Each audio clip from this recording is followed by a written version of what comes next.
Hello friend, आप सबका मेरे चैनल पर हार्दिक स्वागत है। आज मैं आपको प्रदोष व्रत की कथा सुनाऊंगी।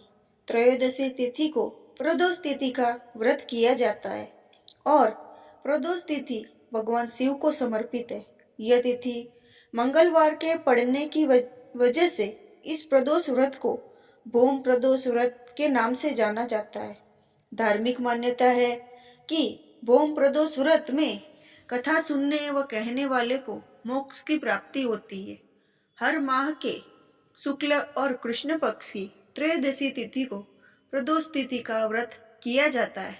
प्रदोष व्रत की तिथि जब मंगलवार को आती है तब उसे भौम प्रदोष व्रत के नाम से जाना जाता है।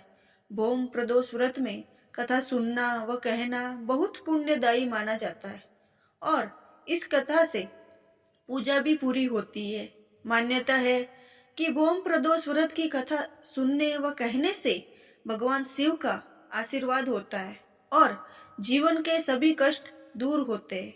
आइए जानते हैं भौम प्रदोष व्रत की कथा।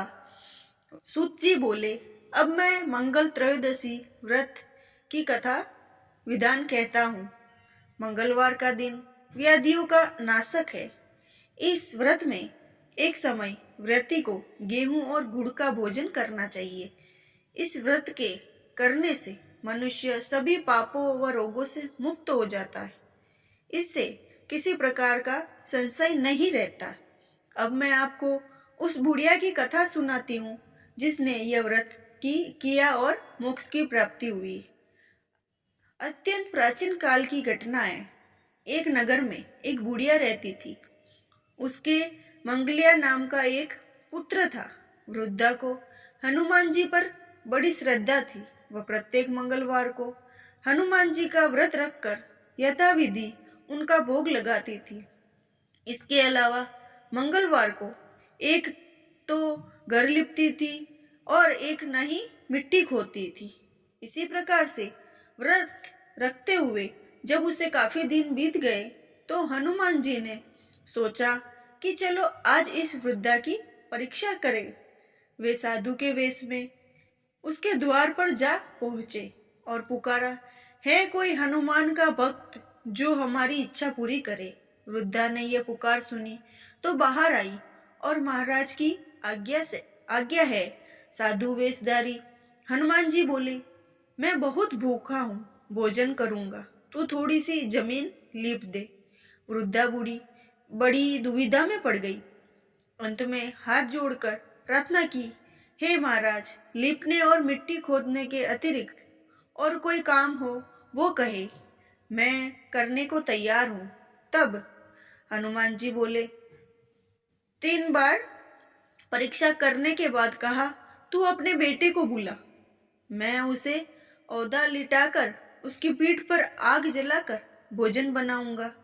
वृद्धा ने सुना तो पैरों तले की जमीन खिसक गई, मगर हर वचन हार चुकी थी। उसने मंगलिया को पुकार कर साधु महाराज के हवाले कर दिया, मगर साधु ऐसे ही मानने वाले न थे। उन्होंने वृद्धा के हाथों से मंगलिया को औधा लिटाकर उसकी पीठ पर आग जलवाई। आग जलाकर दुखी मन से वृद्धा अपने घर के अंदर जा घुसी। साधु जब भोजन को बुलाकर कहा कि मंगलिया को पुकारे ताकि वह भी आकर भोग लगा ले, वृद्धा में के आंसू भरकर कहने लगी, उसका नाम लेकर मेरे हृदय को और ना दुखाओ। लेकिन साधु महाराज न माने। वृद्धा को भोजन के लिए मंगलिया को पुकारना पड़ा। पुकारने की देर थी कि मंगलिया बाहर से हंसता हुआ घर में दौड़ा आया। मंगलिया को जीता जागता देखकर वृद्धा को आश्चर्य हुआ। वह साधु महाराज के चरणों में गिर पड़ी। साधु महाराज ने उसे अपने असली रूप में दर्शन दिए। हनुमान जी को अपने आंगन में देखकर वृद्धा को लगा उसका जीवन सफल हो गया है। इसी तरह ये कहानी यहीं समाप्त होती है। और अगर आपको मेरी कथा अच्छी लगी हो तो मेरे चैनल को लाइक और सब्सक्राइब जरूर करें और ज़्यादा से ज़्यादा शेयर करें।